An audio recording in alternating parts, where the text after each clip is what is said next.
Hey guys, my name is Gene. I'm a Super AP from Dr. Needs Computer Science class, and today we're going to be talking about else-if statements. We'll get right into it right now. So what we're looking at right now is a bit of code that I made that is kind of like a name guessing game. So it's going to ask me what is Gene Jung's name, and I'm gonna have to input something, right? And this isn't a trick question or anything. The answer is literally there. It's my name. So if you input Gene Jung and you spell it correctly, it's gonna print out your IQ is 1,000. Or if you get it wrong, it's gonna print out your IQ is 1. Um, and we can test this right now. So in order to run this code, in order to run it, you're gonna have to compile it first, and we can do that using the terminal commands javac starter.java. Oh yeah, and these what this means, this javac space starter.java is this is the same as double clicking on the c.batch or the c.command. Um, oh, actually, first you're gonna here. This is a better way to explain this. In order to do this command line stuff, if you kind of want to go advanced, you can just totally just click on C and R if you don't want to know this, but it's good to keep this in mind. So if you want to use command line operations using your terminal, you can right click on your folder where your code is in. You see how my starter is in here? So I can right click on that folder and say new terminal at folder. And we're going to click on that, and it's going to create a new terminal right there. And let's make that a little bit bigger. And when we have a new terminal opened at the location where our code is, we can do that javac thing. It's gonna be javac, that's the same thing as compile, javac space the name of your file, your Java file, which is starter.java for me. And we can just enter, it's gonna compile, and then we can just do Java starter. For this one, you don't really need to identify which file it is because um, you can run both the Java file and the .class file, so you can just say starter. But that's advanced stuff. You don't really need to know it. So once again, this is the same thing as double clicking on c.batch or c.command, and this is the same as double clicking on r.command or r.batch. So this is gonna say what is Jin Jung's name, and we're gonna write our name, and it's gonna say your IQ is 1,000, which is great, right?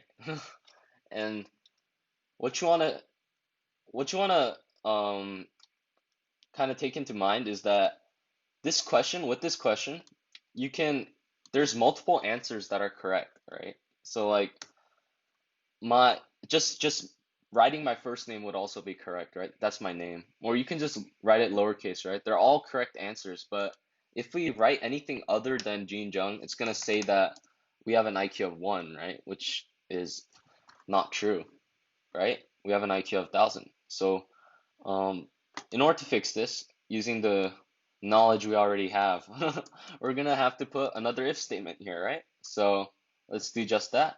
We're gonna put an if statement right there. And we're gonna say if name equals just Gene, your IQ is 1,000. Else print your IQ is 1. And let's go a step further and let's also add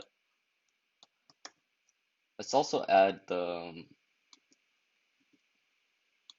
oops. Let's also add the lowercase version of our name like that. And what this does is it gives us multiple conditions, right? So if we run this,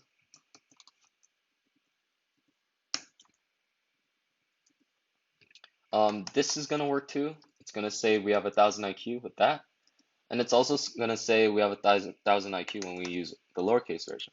So it works, right? But so what we're doing is we're nesting these if statements in each other, right? So what this is called is nesting. And what we have here are nested if statements. They're inside of each other, right? And even though this is you can totally do this and it'll work fine. There is a cleaner way to do this, and this is where our buddy Gene, I mean not Gene, else ifs come in, and we can just go like that, and it'll do the same thing as what it did before, except now it looks a lot better, right? Except we have extra brackets. And oh yeah, if you wanna align everything, and you're too lazy to actually do it, you can highlight everything and go to edit and go to line and click on reindent, and it'll reindent everything for you. So it's a little gene tip you can take home with you. Oh yeah, I'm using Sublime Text as my text editor. You guys are probably using Notepad++, but I'm pretty sure somewhere in Notepad++ in the edit section there should be reindent somewhere there. It's not that hard to find, probably. And after we reindented everything, look how clean this looks. This this in functionality is exactly the same as the code we had before, except it looks a lot better and it's a lot cleaner, right? So what this does is um, it only runs one of these blocks of code depending on what input you put in. So let's say that you put Jinjiang, right? Let's say that you said like Jinjiang like this. Then it'll just run this line of code, right? Because it's past this conditional. And it'll skip everything else because it has an else in front of it. But let's say in the case where you don't input this and you input lowercase g, you input this one instead of this. Then what's going to happen is that it's going to check this and it's going to say, oh, this is false, so let's skip it. And it's going to come over here and then it's going to say, oh, this is false too, let's skip it. And it's going to come over here and it's going to be like, oh, it's true, let's print this. So it's going to print that. And obviously it's going to skip the else, right? And so this is why else ifs are used. Also, we don't want to neglect our friend else here. He actually does a lot of stuff because, as I said before, only one of these blocks of code will run, and that includes the code inside of the else. But what if the else was an else if instead of a regular else, right? Let's put another condition in front of the else. Something else like our initials. If we do this and we run our code, if we put something that's like completely like wrong, right? It's not going to say you're wrong or your IQ is 1. It's just not going to print anything at all, right? So this else kind of helps us ensure that at least one line or block of code will run and it'll return anything, right? If you don't have this else and you have a condition, um, it's gonna skip through all of it if all of these are false, right? So you're not gonna have anything that you get in return. You're not gonna have an output. And this is kind of important, not just now, but like in the future when you get into coding, you might have to create like do like Xcode projects for Swift or like Android projects for your phone and stuff like that. And when you're doing those kinds of large scale projects, you're gonna have hundreds of files with like 300 plus lines of code in them. And how are you gonna find like a tiny bug that's been bothering you for like a week if like everything is a conditional, right? You're gonna be scouring through everything trying to see where it failed because you won't know where, right? So this else is kind of like it gives you that security of if everything else fails, at least this else is gonna run and it's gonna print something. Um, I kind of think of this else as like a safety mat for like everything on top of it, you know? So like if you fall through everything here, like and it doesn't break your fall, at least this else will break your fall and like protect you from dying in this theoretical tower of if statements. So that's how else if is used in code. in Java, and that's it.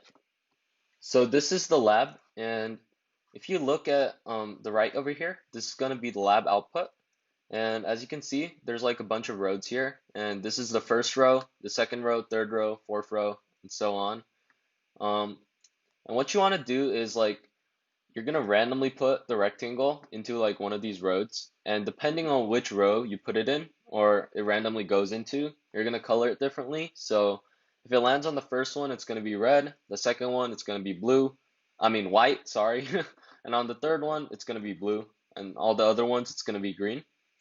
How I would kind of approach this is I would first make the rectangle in like the rows, then I would do that random stuff, the math.random, that kind of logic, and then I would move on to the conditionals. So I would do the first road, and we would just follow that same structure, the if, else, that kind of thing.